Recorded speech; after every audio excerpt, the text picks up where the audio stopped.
El primer encuentro Fecultura de la Diócesis de Valencia ha convocado a hombres y mujeres de todas las disciplinas académicas y de todos los sectores culturales: economía, la política, el mundo de la información, personas que se encuentran en el deporte, hombres y mujeres del arte, es decir, prácticamente todos los sectores van a participar de una manera u otra. El tema fundamental es adentrarnos en la importancia de que la cultura y la fe tengan un diálogo permanente, un encuentro permanente, porque las dos se necesitan, porque la cultura necesita abrirse a lo trascendente, más allá de la solución que cada uno le dé después, y el cristianismo necesita de la cultura para poder anunciar ese evangelio. Yo creo que va a ser una tarde memorable porque nos vamos a juntar gente a escucharnos de muchos ámbitos diferenciales, y también tenemos un momento determinado dedicado a la lengua inglesa, a lo que se está proyectando en ella sobre lo que significa el teísmo y el antiteísmo, que es la cuestión de fondo de todo esto. También nos vamos a encontrar con momentos musicales y de una manera muy especial los rectores de la Católica y la rectora del CEU saludarán a la gente y esperamos el mensaje del cardenal. Yo mismo también tomaré la palabra para hablar de cómo esta vicaría quiere proyectarse a lo largo de toda la diócesis, y tengo la sensación de los mejores augurios, pero ahora que Dios sea el que bendiga todo esto. A pesar de que pueda parecer un tema especialmente denso para la mayoría del público, lo cierto es que los hechos demuestran lo contrario. En Estados Unidos y en Inglaterra se lleva produciendo desde hace unos 4 años aproximadamente unos debates precisamente que tratan sobre la fe, la cultura, la razón, la fe, la creencia en Dios, las religiones, su utilidad, que está teniendo un éxito tan impresionante como que las estimaciones más a la baja establecen que se producen 40 millones de descargas sobre debates que tratan sobre la existencia de Dios o sobre su no existencia, lógicamente. Entonces yo creo que desde aquí la Universidad Católica de Valencia y desde todas las universidades católicas del mundo debemos aprovechar esta inercia que se está produciendo en los países anglosajones para hacer llegar este mensaje a toda la población. Yo estoy convencido de que la mayoría de la sociedad tiene hambre de saber, quiere reforzar los argumentos que sostienen su fe, y por lo tanto entiendo que este encuentro diocesano organizado por el señor cardenal sin duda es una grandísima idea que nos da esperanza y alegría.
Comenzar escuchando un texto del libro de la sabiduría.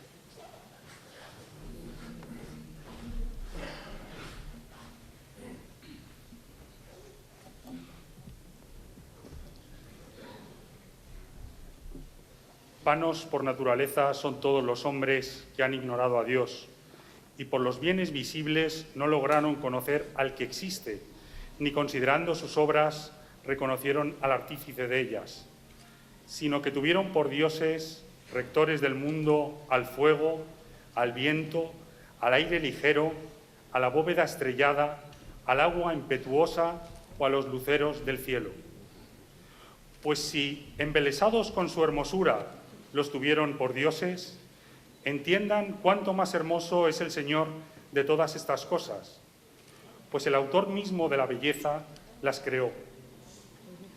Si les llenó de asombro su poder y su energía, aprendan de ahí cuánto más poderoso es quien los formó. Pues por la grandeza y la hermosura de las criaturas se descubre, por analogía, a su Hacedor. Mas, con todo, no se merecen un duro reproche, porque quizá se extravían buscando a Dios y, queriendo encontrarlo, ocupándose de sus obras, las investigan y se dejan seducir por su apariencia, pues que son tan hermosas. Sin embargo, ni estos son excusables, porque si tanto llegaron a saber que acertaron a escudriñar el universo, ¿cómo no encontraron antes a su Señor?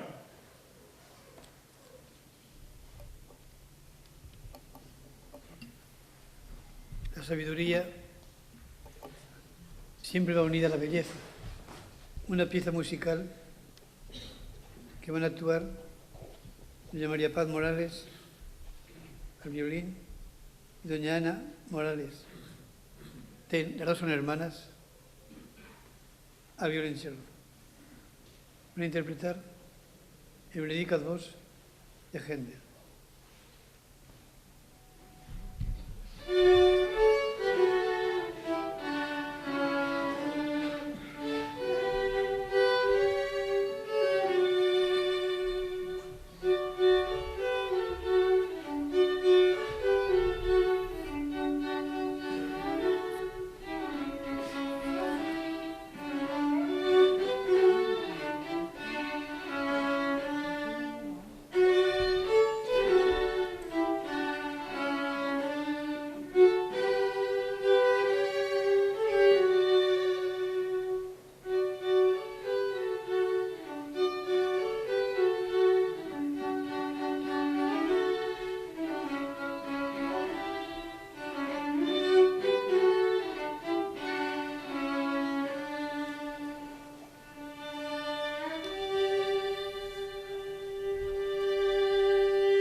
Así, cualquier encuentro no se resiste con esa música también interpretada por vosotras. Muchas gracias.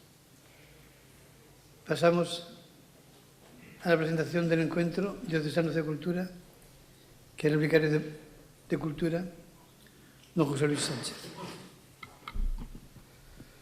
Eminentísimo y reverendísimo señor cardenal, todo lo que ha trabajado por este tema, el que hoy tengamos esta posibilidad de estar juntos, de todas las tendencias, de todas las maneras, para hacer posible este diálogo desde la fe y la cultura con unidad personal.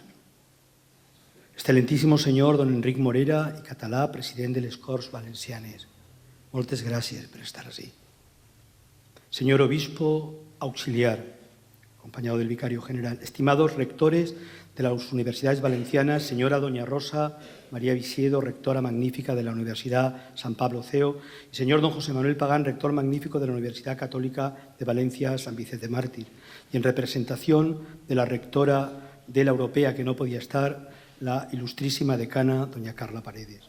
ilustrísimo decano de la Facultad de Teología, señor don Vicente Botella, que hoy nos acoge en esta casa. Sin la teología es imposible este encuentro fe-cultura. Estimado Alex Sánchez Raimundo, jurista, que nos va a hablar sobre los podcasts de teísmo y antiteísmo, una comunicación importante para hoy. Señores presidentes de las patronales empresariales, Cámara de Comercio, señor Salvador Navarro, don Vicente Boluda, que estaba llegando, y don José Vicente Morata, que se encuentra aquí entre nosotros.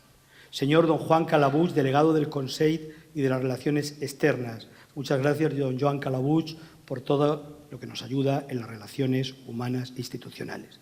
Altos representantes de los partidos políticos en la Comunidad Valenciana. Ilustrísimos directores generales y gerentes de los 17 colegios profesionales de Valencia aquí presentes, y que les agradezco muchísimo el que hayan dejado tantas cosas para poder estar con nosotros. Señor presidente del REDIT y directores de los centros científicos tecnológicos de la Generalitat, de otras universidades de la Comunidad Valenciana, muy especialmente de la Universidad de Valencia y de la Universidad Politécnica, catedráticos, profesores aquí presentes y alumnos, profesionales del mundo del arte y del deporte, director de la Cátedra de Arte y Tecnología de la Universidad Católica de Valencia, periodistas y comunicadores, representantes de asociaciones de deporte y agricultura, juristas eminentes, de manera especial, don Juan Luis de la Rúa, anterior presidente del Tribunal del TSJ, honorables cónsules de 12 países que os encontráis aquí distinguidos, señores, estimados todos. Bienvenidos a este primer encuentro de la Vicaría de la Cultura y de las Relaciones Institucionales de la Diócesis de Valencia, la llamada de la Iglesia en Valencia. Hacerlo en un número tan grande y con personalidades tan relevantes de los distintos sectores de la cultura y del deporte de la Comunidad Valenciana nos satisface poder tener esta relación con vosotros. ¿Qué nos proponemos y qué os proponemos desde la Vicaría de la Cultura en este encuentro y a partir del mismo? Empecemos por este encuentro. ¿Qué sentido tiene? ¿Pararnos? ¿No correr? ¿Silencio? ¿Escucha? ¿Contemplación? Pensar, adentrarnos en nosotros mismos, como decía Agustín de Hipona, no quedarnos en lo exterior, sino bucear dentro de nosotros, cada uno dentro de sí, para observar los anhelos que laten en lo profundo del corazón. ¿Quién soy yo? ¿Qué va a ser de mí? ¿Hacia dónde va mi vida? Con estas palabras, el filósofo Julián Marías decía que los interrogantes de sentido han estado en todo hombre de toda época, latentes o patentes, pero solo algunos tienen la capacidad de adentrarse en ellos.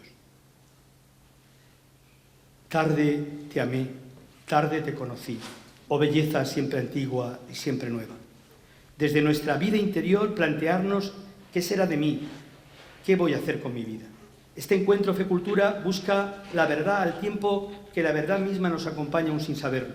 La cultura necesita de la fe, la apertura a la trascendencia, la posibilidad de optar por Dios como el derecho más personal e íntimo con dimensión de expresión pública, sin mancillar el concepto de razón que es aprender la realidad e interconectarla, no cohibirla. Los creyentes no podemos vivir exiliados de la cultura actual. La fe solo se da en una cultura concreta. El ser humano está llamado a buscar y lo hace desde sus circunstancias personales, también desde sus incoherencias que forman parte de nuestra personalidad. Hay personas que dicen que no creen y sin embargo rezan cada noche. No tener en cuenta la pregunta sobre Dios o ocultarla es contrario al mismo concepto de razón. Otra cosa será la consecuencia que cada uno saque. Yo me puedo plantear por qué tengo deseo de felicidad, más aún, por qué tengo deseo de plenitud, de ser más pleno.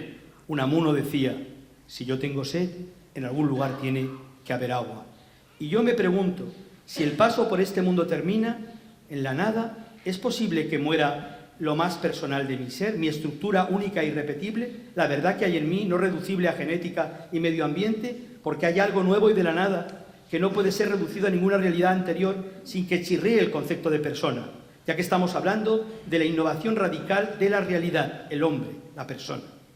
Segunda parte, necesidad de profundizar en la relación fe-cultura. Es necesario profundizar en la relación fe-cultura ante los importantes retos que afronta la sociedad de nuestro tiempo en los diversos ámbitos culturales y profesionales del mundo en que vivimos. ¿Cuáles son los objetivos fundamentales de esta vicaría?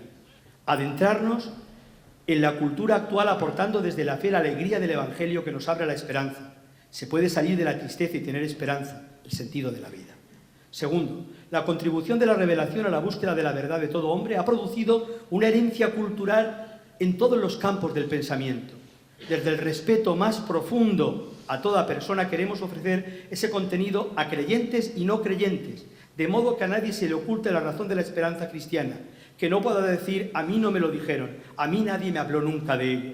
Tercero, la cosmovisión cristiana con estética del siglo XXI, como le gustaba decir a San Juan Pablo II, tiene que cooperar con todos, dándoles a los no creyentes la posibilidad de libre adhesión a la fe y a los creyentes ayudarles a que puedan estar en la cultura sin exiliarse de ella, sin renunciar a sus fundamentos.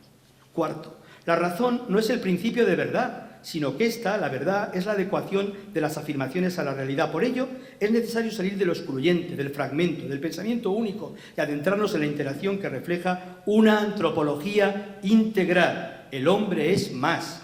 La cultura actual, en contacto con el cristianismo, a partir de un diálogo interdisciplinar desde un concepto de razón amplio, no se puede limitar a un positivismo científico, a un relativismo o una fragmentariedad de pensamiento que excluya el hecho religioso, pues no explicaría la realidad y se convertiría en irracional. Además, ¿quién tendría interés en que las preguntas de sentido no llegaran a todos? Quinto, la universidad, considerada centro del saber y de la cultura, en su triple dimensión investigadora, docente y cultural, no puede cerrarse al hecho religioso y al concepto de Dios.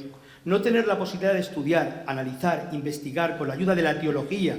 Estamos en la Casa de la Teología en Valencia. Esta cuestión última supone cerrarse a la historia del pensamiento y a la actualidad de una gran parte de la humanidad que necesita que el encuentro fe-razón esté presente en sus estudios para que no puedan después decir que caemos en fundamentalismos y tener unidad de vida. 6. La ciencia se da en interacción de disciplinas, nunca en compartimento estanco. Cuanto mayor interdisciplinaridad, decía el padre Carreira, mayor capacidad de la realidad, mayor captación de la realidad. Hoy en día la investigación se produce no solo en la universidad, sino también en institutos superiores, cada día más en empresas. Aquí están los representantes de las empresas. Cooperar desde la Iglesia con estas instituciones supondrá mayor unidad de fuerza para juntos buscar la verdad, como lo hemos hecho siempre desde la misma creación de la universidad o de la ciencia moderna, donde se han encontrado siempre creyentes, religiosos o no, y no creyentes. Las grandes empresas implicadas en la última revolución cultural, la llamada singularidad tecnológica, precisa de un diálogo permanente con la antropología y la ética, tan desarrolladas en el pensamiento cristiano, en favor de la realización humana. La cultura de nuestro tiempo, con muchas prisas, no invita ni favorece en exceso el silencio, la reflexión, la posibilidad de contemplar e interpretar serenamente nuestra vida. Por ello, el encuentro fe-cultura es tan necesario porque nos permite abrirnos a la posibilidad de la vida más allá de nuestra realidad visible, de la vorágine en la que vivimos, hasta poder plantearnos esas grandes cuestiones. ¿Existe Dios?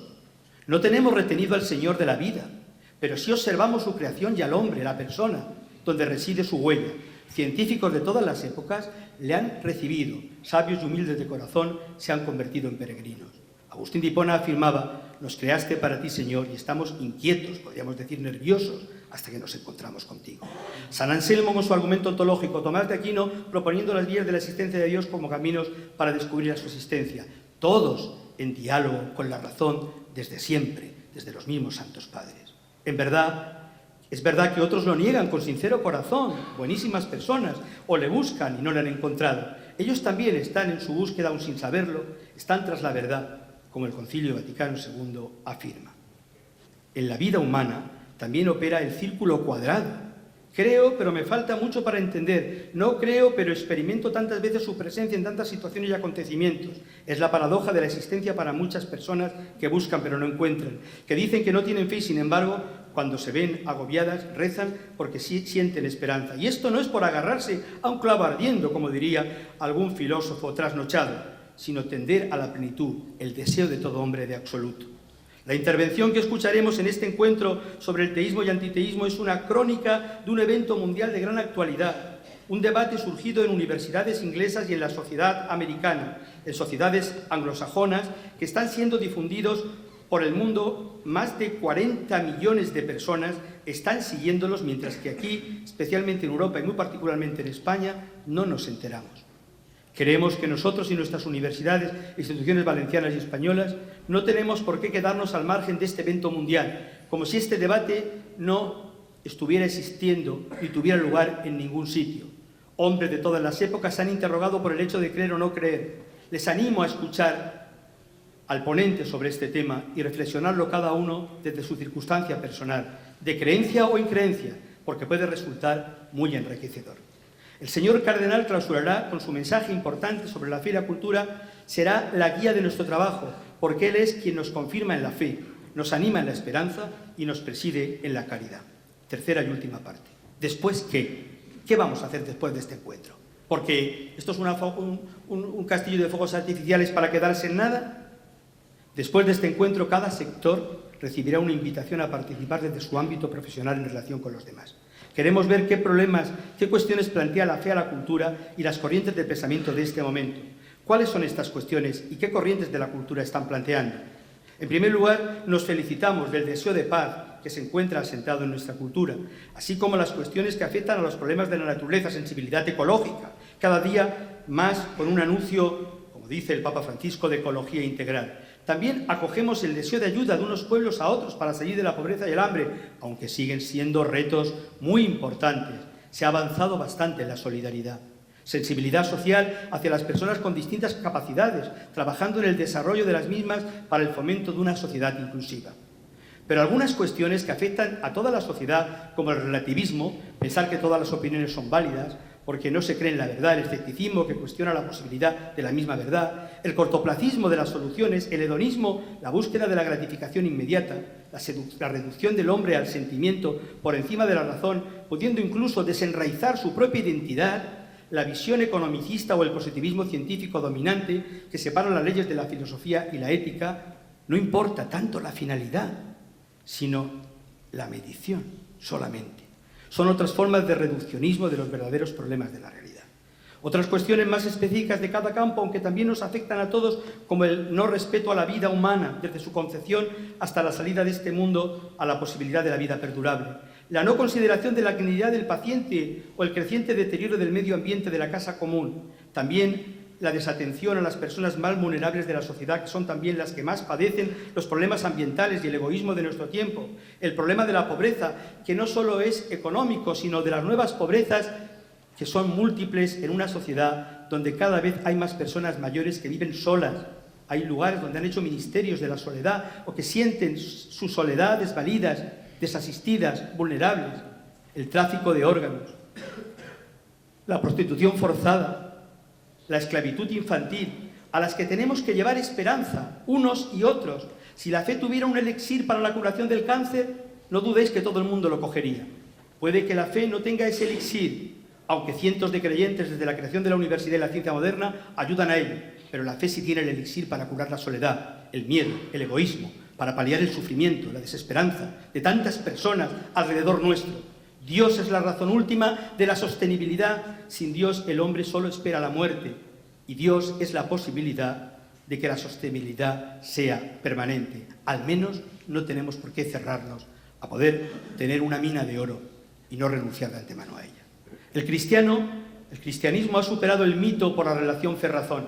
No en vano Jesús es el Logos, la razón de la razón, que vino a este mundo y muchos no le conocieron. El Logos superó al mito. Es la religión del Logos. Es la religión que ha hecho posible que toda la filosofía griega se hiciera presente, que todo el derecho romano se sintetizara, que todo lo que supone la triple dimensión en Occidente de la Biblia, de la filosofía y del derecho, hoy podamos disfrutar y sus consecuencias en los mismos derechos humanos. La fe no puede exiliarse de la cultura, por ello hay una serie de temas de fondo que queremos plantear en esas reuniones después de esto. Revelación y pensamiento, la revelación es para todos, pero no todos se sienten ligados a ella. ¿Cómo ayudar a descubrir que ésta responde a interrogantes profundos del hombre de cada época? Teísmo y antiteísmo, que hoy vamos a escucharlo. Misión de la universidad hoy. La fe católica en diálogo con la singularidad tecnológica, que en los próximos años se dice que hasta la cerviz va a conectar con la nube electrónica. Transracional, más allá de la razón, pero con la razón. La metafísica, reflexión más allá de la física. La pregunta sobre Dios, una reflexión sobre Dios. Diéresis para adentrarse en los grandes contenidos de Internet. Es tremendo que hoy día Internet sea la mayor biblioteca, que tenga la mayor sabiduría, pero a veces no tengan la diéresis suficiente para poder adentrarse en ella y ver qué contenidos son los deseables y cuáles interrumpen el conocimiento epistemológico. Ética de la sostenibilidad y revelación, transhumanización, inteligencia artificial, pobreza y hambre, la teología del amor, relativismo, ideología de género, populismo, ideologías reinantes, ecologismo integral que incluye al hombre en la consideración de los problemas ambientales, responsabilidad social corporativa desde la doctrina social de la Iglesia en diálogo con otras corrientes. Queremos atender a las personas que tienen sed de vida perdurable, que se plantean interrogantes, que surgen en la vida personal y quieren mejorar su entorno familiar, y escuchar a los que no tienen fe, a los que no se plantean nada, que no tienen por qué ser forzados a nada. Queremos escucharnos, conocer nuestros problemas y ver qué cuestiones nos inquietan, nos interrogan, para compartirlas, para pensarlas, caminar juntos. Los expertos dicen que el mero sufrimiento compartido ya es menos sufrimiento. Donde 2 o 3 estén reunidos en mi nombre, allí estoy yo en medio de vosotros. La unión en la búsqueda de soluciones tiene mucha importancia, pero, queridos amigos, no podemos dejar una gran ayuda para nosotros fundamental en este encuentro, el resucitado. ¿Dónde puede encontrar un no creyente al resucitado? Al Logos, al Verbo hecho carne. En el camino se encontraron con él las personas caminantes que buscan, que piensan, en la escucha de su palabra. Cuando uno escucha su palabra es como el que se pone al sol, se broncea aunque sin quererlo, se pone moreno. En la fracción del pan, acercarse a la Eucaristía y fiarse de lo que Dios nos ha dejado ahí, es una humildad grandísima que nos lleva a la mayor de las grandezas. En el dolor de los clavos hechos llagas, donde puso Tomás, pon tus manos en llagas, y no seas incrédulo, sino creyente. En la luz que surge del fuego, un fuego que puede destruir Notre Dame y que puede traer una luz nueva, una luz que disipe la tristeza y el miedo, el error, el dolor, la desesperación, vía lucis, vía de purificación a la adicción del yo, del ego, vía contemplativa, vía de acción permanente en la presencia de aquel que creo en él o estoy cerca de creer. Por ello, esta Vicaría de Cultura vamos a convocar y promover encuentros sectoriales en estos ámbitos, en el ámbito del arte, de la educación, de la investigación, de la política, en los diversos sectores que os encontráis hoy aquí, y cada uno aportando lo mejor, pero sobre todo escuchándoos. Atenderemos la solicitud de todas las parroquias o asociaciones donde surjan grupos que quieran profundizar en estas cuestiones. Algunas ya nos han llamado.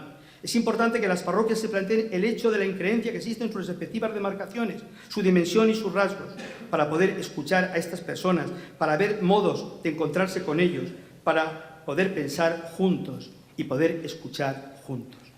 También atenderemos las solicitudes de asociaciones de ámbitos culturales, artísticos y deportivos. 10 de ellos ya nos han dicho algo al convocarles para este encuentro.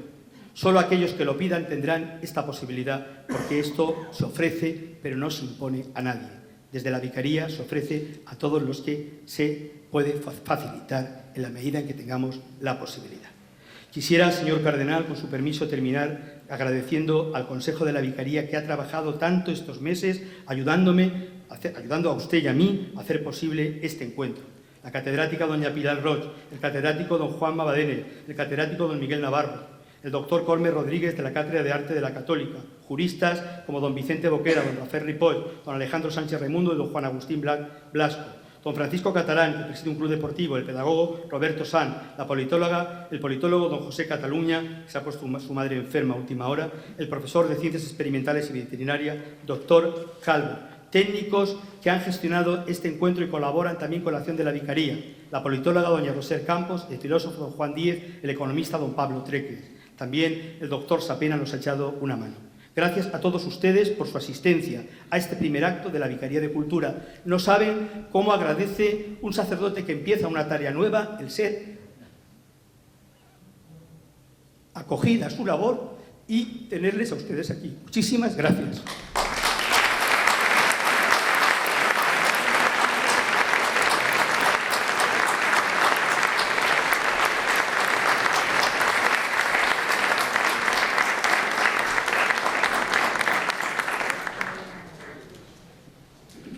Muchísimas gracias, don José Luis.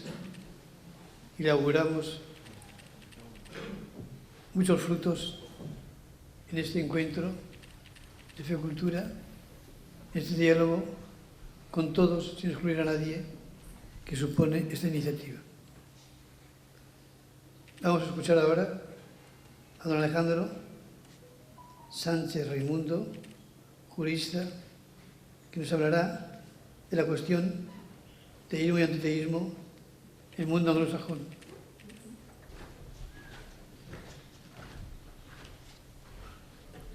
Quisiera saludar en primer lugar al señor cardenal y en su persona, puesto que ha organizado este encuentro diocesano, a todas las personalidades y asistentes, porque en torno a su persona, señor cardenal, se va a celebrar un acto que nos llena, especialmente a mí, pero yo entiendo que a todos, de alegría y de esperanza.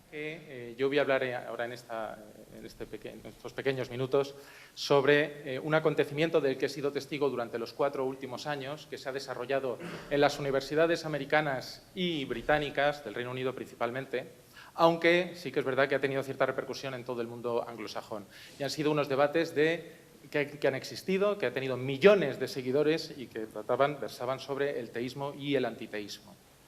Yo hace unos 4 años sufrí una crisis de fe que, bueno, además de provocarme un malestar que hasta que no lo he sufrido yo no sabía que iba a poder sufrir, pero bueno, que ahí estuvo. Me provocó una ansiedad y me provocó una necesidad de buscar y de encontrar una respuesta a los motivos que me llevaban a mí a atravesar ese momento de pesar.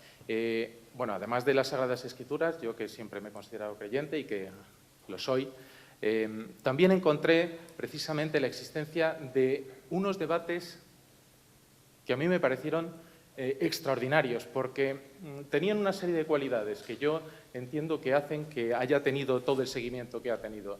Y es que tenían un lenguaje cercano,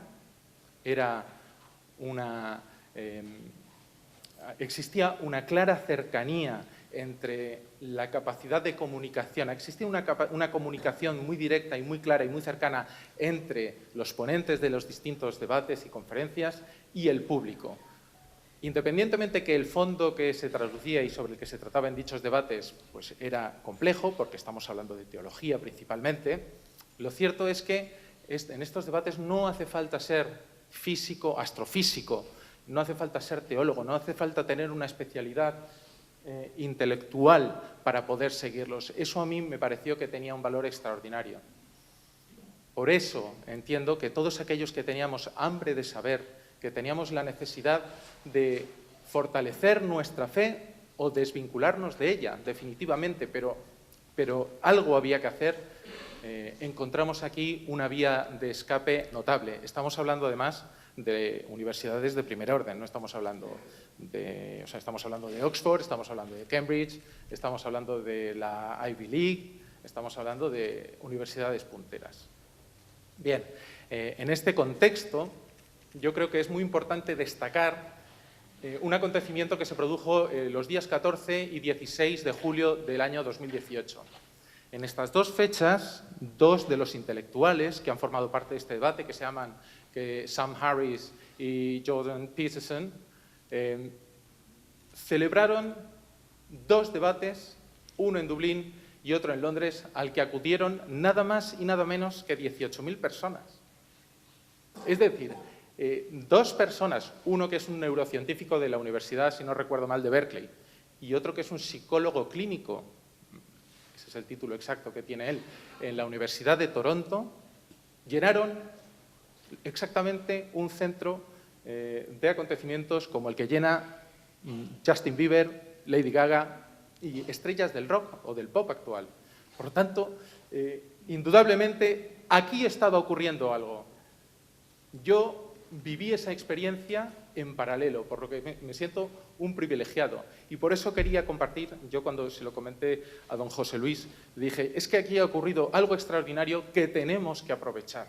Es fundamental que, en mi caso, yo, católico y superada la crisis, convencidísimo además, gracias a Dios, que aprovechemos esta inercia que se está produciendo en el mundo anglosajón y que nosotros la aprovechemos y la realicemos aquí. Yo creo que este encuentro, sin duda, es un comienzo extraordinario en este sentido porque se dan todas las características que yo creo que necesita la promoción de un debate como el que estamos teniendo hoy. Bien. Estos debates yo creo que se pueden dividir en 2 bloques fundamentalmente. El primer bloque se produjo inmediatamente después de los atentados del 11 de septiembre en Nueva York, en el año 2001. Claro, en el año 2001 los podcasts y las páginas de reproducción de vídeos como YouTube, pues existían, efectivamente, pero no eran muy populares. Esos debates que tuvieron lugar hace ya unos cuantos años, resulta que han tenido una segunda vida ahora.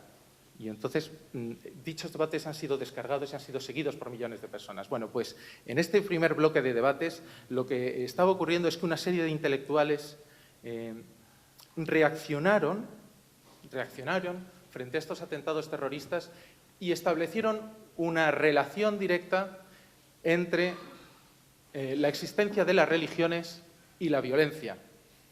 Llegaron a afirmar, el más célebre de todos ellos, de estos intelectuales, periodista, editor de Vanity Fair, etcétera, famosísimo en el mundo anglosajón, se llamaba Christopher Hitchens. De hecho, publicó una obra, un libro que se llamaba Dios no existe y por qué la religión lo envenena todo. Lógicamente, este señor no solo era un antiteísta, sino que además le gustaba mucho provocar. Y lo que ocurrió fue que en la Universidad de Oxford, principalmente, un matemático de mucho prestigio que se llama John Lennox, decidió recoger el guante y decidió enfrentar las ideas con el señor Hitchens, principalmente. Este es un primer escenario del que surgieron muchos debates. El segundo gran escenario, ya me he referido más o menos a él, pero son los debates que se han generado desde finales del año 2016, más o menos. A partir de esta fecha, un grupo de intelectuales encuentran que en los medios de comunicación generales, en una mayoría, bueno, en un porcentaje que ellos consideran relevante, mejor dicho, ellos no tenían la posibilidad de expresar sus ideas, no tenían la posibilidad de plantear alternativas a lo que ellas consideraban un ideario único, que asociaban con lo políticamente correcto. Entonces, ¿qué es lo que hicieron?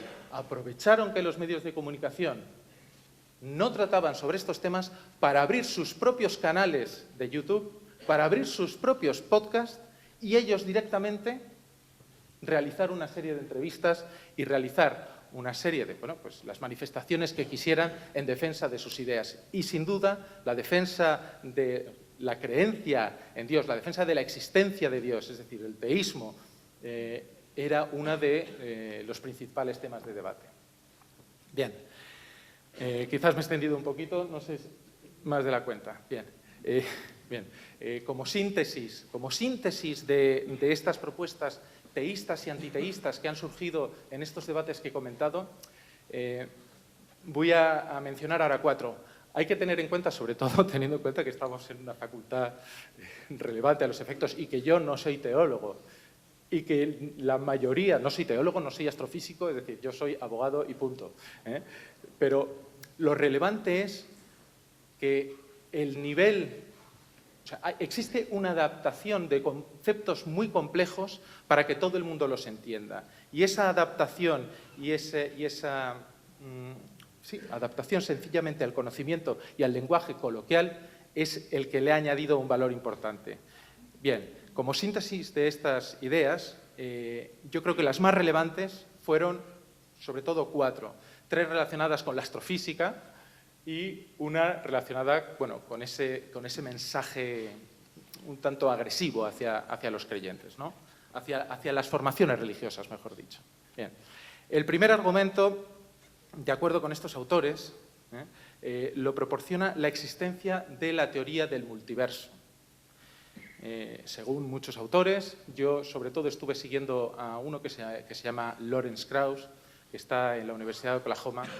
Ahora está con algún problema que otro, pero bueno, en su momento, desde luego, era la referencia más allá de Stephen Hawking, que estaba en Inglaterra, ¿no? Bien, esta teoría del multiverso consiste en que no existe un universo, sino que existe un número indefinido de universos. Claro, ¿qué tiene que ver esto con la existencia de Dios? Bueno, pues lo que ellos afirmaban es que nuestro universo no procede de una creación, de un ser divino, de un hacedor universal, sino que procede de forma natural de la explosión de los correspondientes Big Bang que existen en los distintos universos. Es decir, No hace falta, es mucho lo que viene a decir, y perdón para todos los astrofísicos que haya aquí, o físicos, en fin, seguro que ellos lo podrían explicar mucho mejor, pero lo que venían a decir estos ponentes es que era mucho más probable la existencia de un multiverso que singularizara en la realidad, en la esfera material, la existencia de lo infinito, a que hubiese un ser creador que fuese infinito en sí mismo.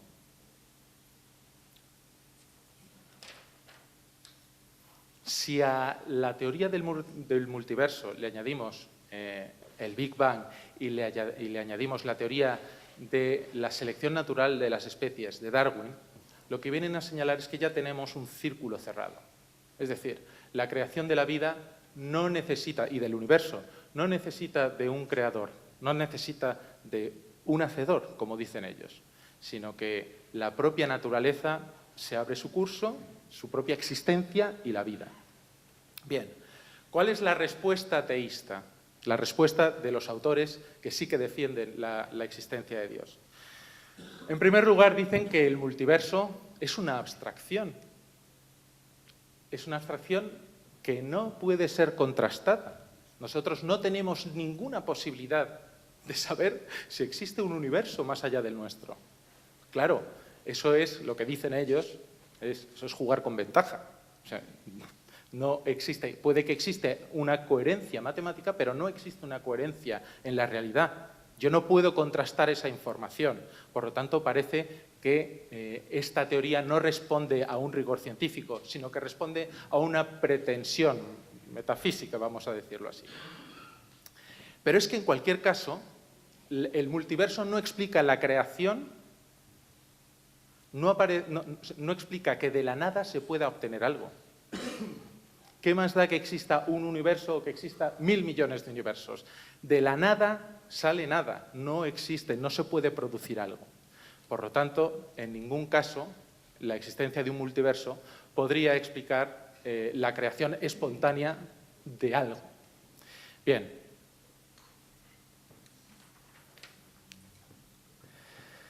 La segunda propuesta antiteísta consiste, más popular, insisto, hay muchísimas y seguro que se pueden desarrollar muchísimo mejor, pero bueno, la segunda propuesta antiteísta que yo he entendido que es la más popular es la afirmación de que el libre albedrío no existe. No es una novedad, pero sí que es una novedad la fuerza con la que se ha emitido este mensaje entre, vamos a decir, una población medianamente joven, de 40 para abajo, digamos. Ha adquirido muchísima fuerza. Dice, esta teoría, que es sostenida principalmente por Sam Harris, dice que somos el resultado de la genética y el entorno que nos rodea y, por lo tanto, cada uno de nuestros actos y palabras están predeterminados ambos, tanto por la genética como por el entorno que nos rodea. Además, apunta que hubo uno de los científicos pioneros en el campo de la consciencia, que se llamaba Benjamin Libet, que mediante el análisis del cerebro de una serie de voluntarios que accedieron a participar en uno de sus experimentos, podía predeterminar, este científico pudo predeterminar con hasta 5 segundos de antelación si el sujeto del experimento en el que participaban iba a presionar el botón de la izquierda o el de la derecha, mientras el propio sujeto todavía no lo sabía. Dicho de otra forma, él veía en la pantalla del escáner al que estaba siendo sometido el sujeto qué botón iba a apretar el sujeto antes de que el sujeto supiera cuál iba a apretar. Bien. A mí esto me llamó mucho la atención, lógicamente. Pero, ¿cuál es la respuesta que se le ha dado? Bien. En primer lugar, sin libertad no puede haber responsabilidad, ni puede haber una estructura social.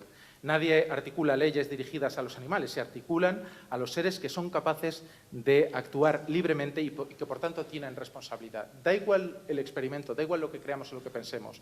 Sí que intuimos que nosotros tenemos la capacidad de operar con libertad. Pero es que, además, este experimento tiene trampa. ¿Por qué? Porque está analizando una reacción espontánea.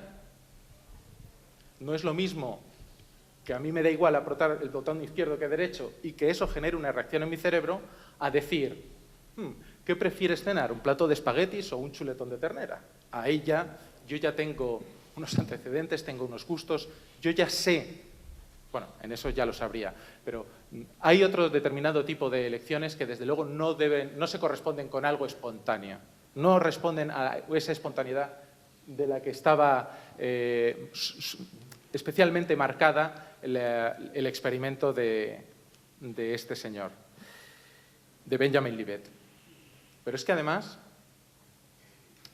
una cosa es que exista cierta influencia del entorno y de la genética y otra cosa es que nos deje absolutamente sin libertad. Por supuesto, esto no es mío, estoy resumiendo las respuestas de otros.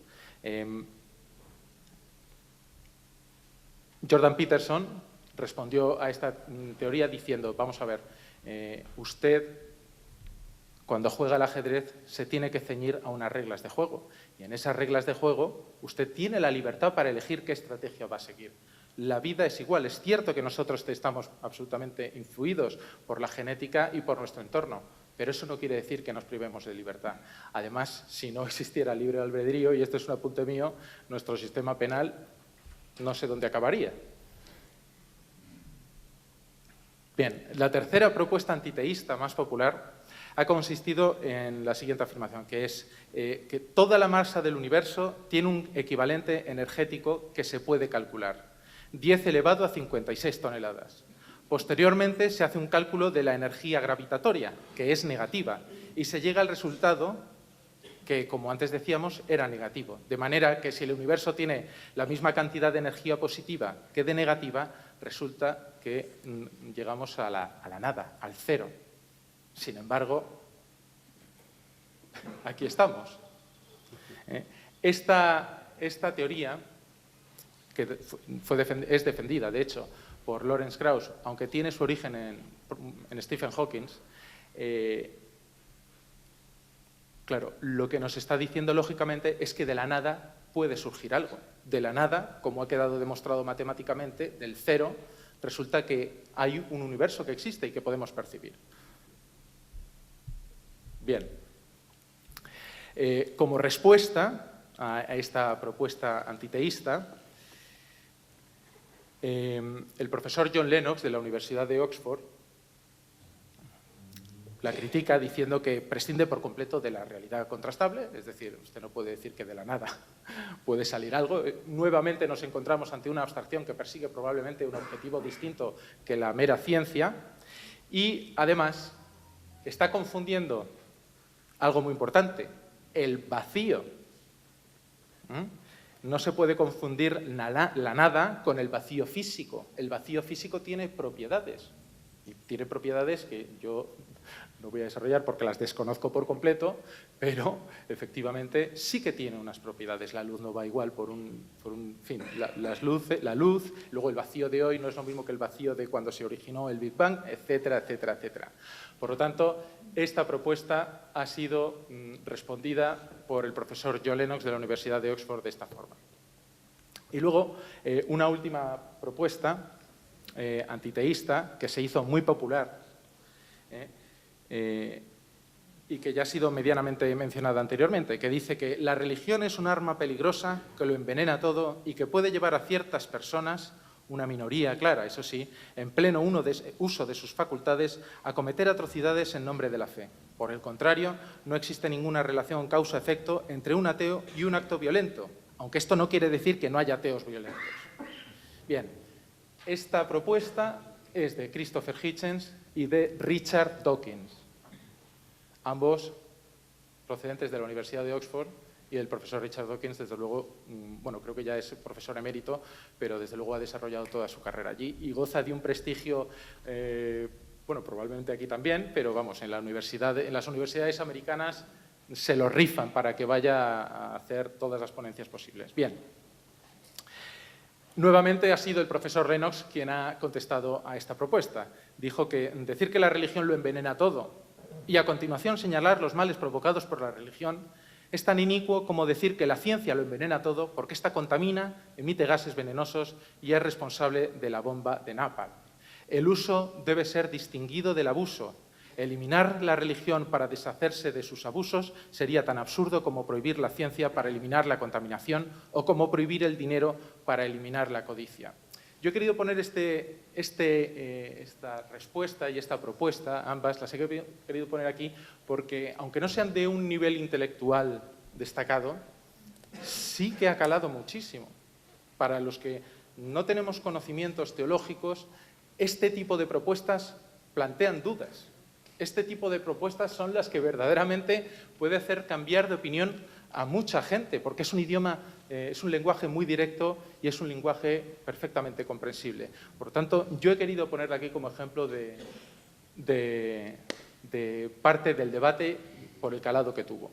Bien, para terminar ya, ¿qué podemos hacer para fomentar este debate vivo entre fe y razón, que es tan popular, que es tan seguido, que goza de tanto prestigio y cuyos ponentes son tratados como estrellas de rock, literalmente como estrellas de rock en Estados Unidos y un poquito menos en Inglaterra? Bueno, en primer lugar yo diría que, señor cardenal, habría que repetir eventos como este, con otro ponente, por supuesto, pero creo que este es el camino clarísimo. Yo entiendo que aquí se reúnen todos los criterios de personalidades, tecnología, esto se está emitiendo por streaming, estética, todos los elementos, prestigio, se está otorgando, se está dotando de prestigio a este debate. Y yo creo que eso es algo fundamental. Eso es algo que además el oyente de medio mundo occidental lo percibe claramente y le ayuda, primero, a sentirse interesado por la idea y, segundo, a desarrollar. Por otro lado, yo como católico entiendo que debo asumir una responsabilidad personal. Los católicos, todos los católicos somos Iglesia y por lo tanto nosotros tenemos que responsabilizarnos de nuestras obligaciones y emitir, dar, ayudar al que tenga dudas, ayudar a decir, mira, fíjate qué tema tan interesante se está tratando aquí. Fíjate es que es entretenidísimo. Yo me pongo los podcasts cuando me voy a trabajar en el coche y la hora que tengo que pasar en el coche, pues es que es mucho más agradable, indudablemente. Por lo tanto, facilitar esta información a quien no la tenga. Y por último, la universidad, la Iglesia tiene, desde luego, muchísimas instituciones, muchísimas universidades de las que nos podemos servir para emitir un mensaje y también para favorecer este diálogo que enriquece no solo al creyente, sino al no creyente. Ambos tenemos que convencernos de nuestras creencias. Por eso, señor cardenal, yo le agradezco muchísimo la celebración de este encuentro y a su disposición siempre para lo que necesite.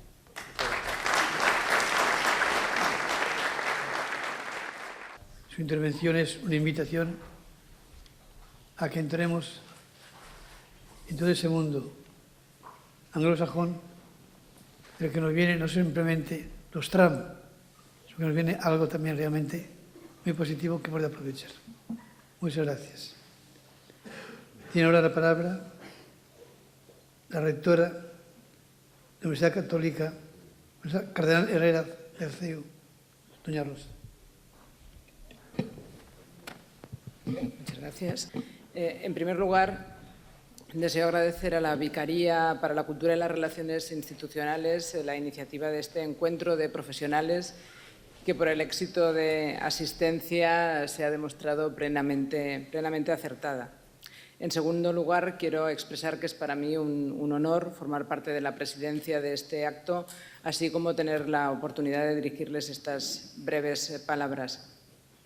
Puesto que estamos en los preliminares de este foro, porque creo y deseo que sea un foro con continuidad, que sea solo el inicio de un foro de debate que se mantenga en el tiempo, me gustaría compartir con ustedes mi reflexión inicial sobre este encuentro y quiero centrarme en la palabra profesionales. porque como tal, como profesional, me siento interpelada, al igual que cada uno de ustedes que ejercemos una determinada actividad que nos permite vivir. Algunos se formaron durante años para ejercer una profesión, otros hemos sido objeto de un destino o de unas circunstancias que nos han conducido hasta un determinado territorio profesional. La cuestión es que todos, con mayor o menor intensidad en cada momento de nuestra vida, con mayor o menor acierto, desempeñamos una determinada profesión. Pero la verdad es que tal como vivimos hoy en día, parece que solo cuando termina nuestra jornada laboral recordamos que somos personas. Mientras tanto, hemos sido un profesional de la salud, un especialista en gestión, un técnico en mantenimiento, un profesional de la educación. Pero yo creo que no es así, aunque lo parezca. Cuando pensamos así, creo que erramos en nuestra mirada a la realidad. No es cierto, por ejemplo, en mi caso, que solo recuerde que soy madre o incluso abuela, en estos momentos también, cuando salgo de mi trabajo. No necesito hablar todo el rato de ello, ni tampoco igual que tampoco necesito decir permanentemente que soy mujer para trasladar mi mirada femenina a mi quehacer diario, a mi quehacer de todos los días. Es inevitable porque forma parte de mi esencia. Y trato de subrayar que por encima de todo somos personas, todo el tiempo, a cualquier hora, independientemente de la tarea que en ese momento desempeñamos, independientemente del rol que en cada momento asumimos. Y creo también que algo parecido ocurre con la fe. Es un territorio que parece que solo está accesible al terminar la jornada laboral, que son lo laboral y el ámbito de la fe son dos espacios que transcurren de forma paralela pero que nunca pueden contaminarse. Y yo creo que a veces pensamos así porque nos es más fácil hacerlo de este modo. Tenemos unas horas asignadas para cada rol, para cada papel que la vida nos determina. Tratamos la fe, por tanto, como una faceta de nuestra vida, con un horario de entrada y un horario de salida, a modo de registro de jornada. Nuestro rol de creyentes está reservado para las horas más íntimas de nuestra agenda. Bueno, quizá coincidan conmigo al pensar que el éxito de esta convocatoria y la misma singularidad de este encuentro demuestran que tenemos una visión un tanto compartimentada de nuestra fe. Porque si nuestra condición de creyentes, los que lo somos, fuera tan incontestable, intensa y profunda como nuestra condición de personas, seguramente no nos haría falta para nada este foro de reflexión ni ningún otro similar. La cultura es una manifestación de nuestra condición de personas. Nos explica como seres humanos en un tiempo y en un espacio determinado. La fe es una virtud humana, una gracia divina que Dios concede a las personas. Paradójicamente, estando las personas en el centro de ambas dimensiones, la fe y la cultura muchas veces se ignoran e incluso se dan la espalda.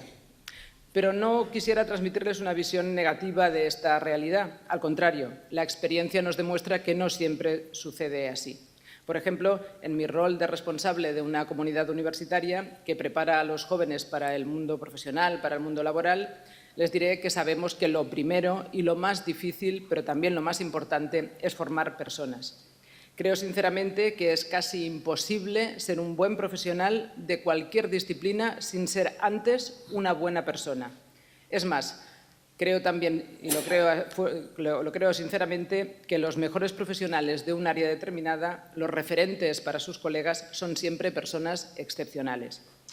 Por ello, en la universidad intentamos crear espacios de formación y de relación, tanto desde el punto de vista académico como extraacadémico, en los que la fe y la cultura no se den la espalda, sino que se estrechen la mano. Pienso que iniciativas como esta, y por ello doy las gracias de nuevo a José Luis por la organización de este encuentro y por invitarme a participar, pues pienso que iniciativas como esta nos ayudan a compartir y a reconocernos como profesionales creyentes que saben vivir la cultura y la fe al mismo tiempo. Muchas gracias.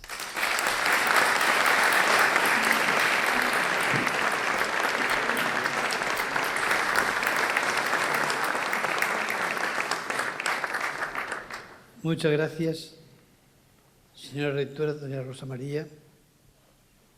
Y ahora cedemos la palabra a don José Manuel Pagán, rector de la Universidad Católica San Vicente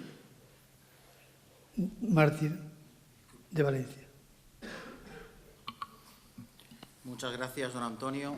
Gran canciller de la Universidad Católica de Valencia, señor vicario episcopal de Cultura y Relaciones Institucionales, querido José Luis, rectora magnífica de la Universidad CEU Cardenal Herrera, querida Rosa, señor decano de la Facultad de Teología San Vicente Ferrer, querido Vicente, distinguidas autoridades, señoras y señores. En primer lugar, quiero agradecer y felicitar a don Antonio y a su vicario episcopal por la iniciativa que hoy se presenta y que se sitúa en un momento en el que vivimos, en el que se quiere relegar la fe exclusivamente al ámbito privado y para que no influya en el desarrollo de la vida social, política y cultural de la sociedad. Un hecho, el de relegar la religión al ámbito privado, que, por cierto, ataca los más elementales derechos fundamentales. Hoy más que nunca es vital que fe y razón vayan de la mano. Una fe es auténtica en la medida en que se contrasta con la razón y no debemos tener miedo a ello. Esta iniciativa busca precisamente eso. Es el momento de salir al encuentro del otro y de recordar también nuestras raíces cristianas, como persona, como país y también en Europa. Fue precisamente la fe católica manifestada en el ámbito público la que llevó a políticos como Schuman, De Gasperi o Adenauer a poner las bases de una unión asentada en la verdad auténtica del hombre y preocupada no solo por atender sus necesidades materiales, sino y sobre todo por atender sus necesidades morales y sociales, espirituales y religiosas. El Papa Francisco nos advierte también en su exhortación apostólica Evangelii Gaudium de la necesidad de evangelizar las culturas para inculturar el Evangelio. Sintámonos todos llamados a esta misión, a salir al encuentro del otro por alejado que éste esté, y a dar razón de nuestra fe y de nuestra esperanza.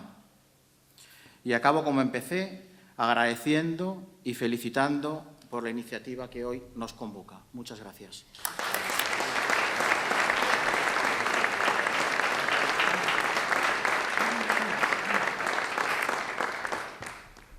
Muchas gracias, señor rector, don José Manuel.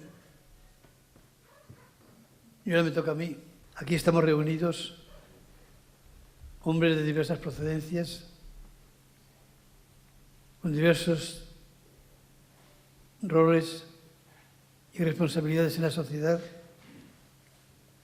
todos hombres de cultura, porque a todos nos une sencillamente nuestra preocupación por el hombre, el servicio al hombre, el ayudar a que el hombre realmente llegue a ser plenamente, con plenitud entera, lo que es. Y esto es la cultura. Y por eso precisamente la diócesis de Valencia, siguiendo además su más que milenaria historia, se siente urgida, apremiada, a que surja una humanidad nueva, hecha de hombres y mujeres nuevos, con un nuevo estilo de vivir profundamente humano. Y esto es la cultura. Y que la fe cristiana sea cultura es una de las urgencias mayores que tiene la Iglesia en todas las partes. El futuro del hombre y de la sociedad está jugándose hoy, sobre todo en Occidente, en el campo de la cultura. La Iglesia no puede permanecer al margen de cuanto supone ese vasto y complejo mundo de la cultura. Máxime cuando, como decía el Papa San Pablo VI, la ruptura entre la fe y la cultura es una de las manifestaciones del drama de nuestra época. No se trata de dominar la fe sobre la cultura. Se trata ni insertarse en ella y fecundarla, como también dejarse fecundar por la cultura misma. La fe debe hacerse cultura, debe vivificar la cultura, pues una fe que no se hace cultura es una fe que no es plenamente acogida, enteramente pensada o fielmente vivida. Se expresaba el Papa Juan Pablo II en un encuentro de intelectuales en París, en UNESCO. Además, también una fe que no se hace cultura sería una fe decapitada, en trance de autoanulación, como dijo el mismo Papa Juan Pablo II en el Paraninfo de la Universidad Complutense en Madrid en su primer viaje. La fe, sin embargo, decía él, matriz de cultura, es también generadora de historia. Por eso es necesario establecer ese encuentro, ese diálogo. Aquí estamos personas de diversas procedencias. A nadie se le ha pedido que se identifique por su fe o no su fe. Todos somos buscadores de la verdad, todos somos buscadores del hombre y de lo más genuinamente humano. Y todos queremos servir a esta sociedad nuestra para que cada día sea una sociedad más humana, que camine en verdad, en libertad y en justicia. Y por eso la creación de esta vicaría. Esto es. El camino de la Iglesia no es otro que el hombre, como dijo ya Juan Pablo II en su primera encíclica. Por lo tanto, no puede ser otro también que el de la cultura. Y el de la relación en diálogo y colaboración mutua de todos para buscar eso auténticamente humano que haga de nuestra sociedad una sociedad verdaderamente humana como Dios Creador la quiso. También no simplemente es encuentro de fe-cultura, sino también es encuentro con las instituciones. La diócesis de Valencia, como la Iglesia, no debe estar al margen y caminar al margen de las instituciones. Ha de colaborar con las instituciones para llevar a cabo el desarrollo plenamente humano, integral, de la sociedad en la que está inserta.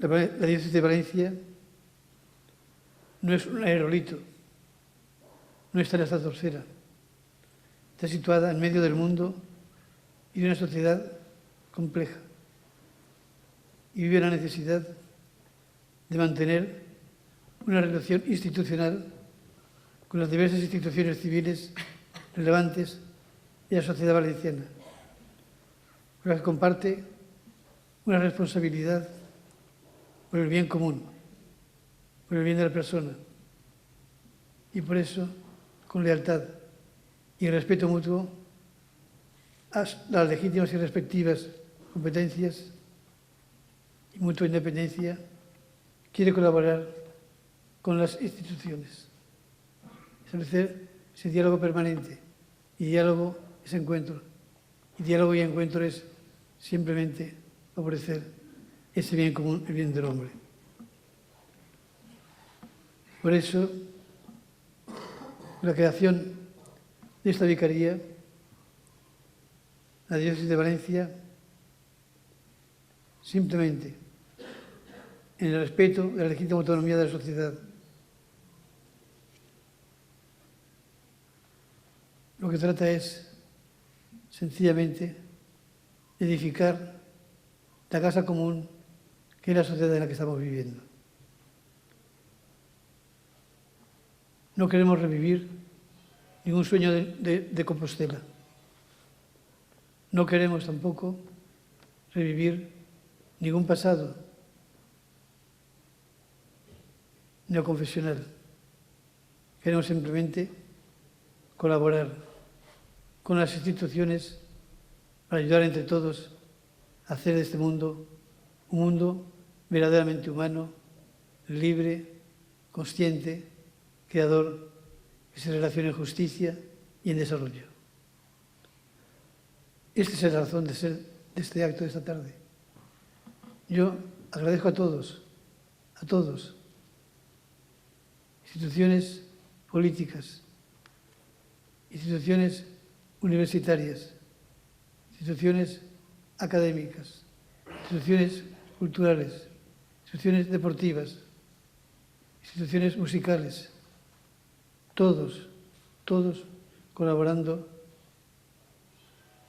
en unidad y en libertad, pero colaborando para hacer un mundo cada día más humano, que bien lo necesitamos, y esto es obra de todos. Y a eso les invito a ustedes, y para eso me ofrezco aquí también a todos ustedes. Tendrán en la diócesis una colaboradora y una servidora. Ella es experta en humanidad, la Iglesia, pero sobre todo ella es lugar de encuentro entre todos, para entre todos edificar esa casa común. Muchas gracias a todos y cuento con ustedes, y ustedes cuenten conmigo. También les digo, como dicen en mi pueblo, a mandar. Muchas gracias.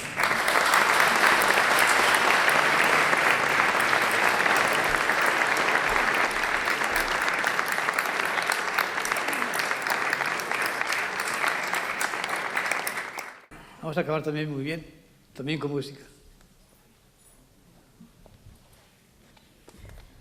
Va a intervenir la actuación musical con un canon en re mayor de Pachelbel.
hemos buscado esta fecha para este encuentro. San Vicente Ferrer, a concluir el año jubilar de San Vicente Ferrer, hombre de unidad, hombre de paz, hombre de diálogo, hombre de encuentro, hombre de fe cultura también. Nos ha ayudado. Y después también, 2 días después, de la Mare de Déu. No es casual esto. Y después también tengo que añadir que somos los organizadores hombres de poca fe, que nos falta fe, porque creíamos que no se iba a llenar esta aula magna de la Facultad de Teología. Y se ha llenado, y hay gente fuera y sentada en otros lugares. Yo les pido perdón por no pensar en ustedes que iban a llenar esta aula y lo que fuese necesario. Gracias, de verdad, y que San Vicente Ferrer y la Mare de Déu nos aumenten la fe para que esto no pueda ocurrir otra vez, sino que al contrario, que vamos todos. Como debemos caber todos en esta sociedad nuestra tan valenciana. Y ahora, como somos una sociedad valenciana, qué mejor que tomarse juntos una horchata, ¿verdad? Pues ahí en el patio podemos tomar las horchatas.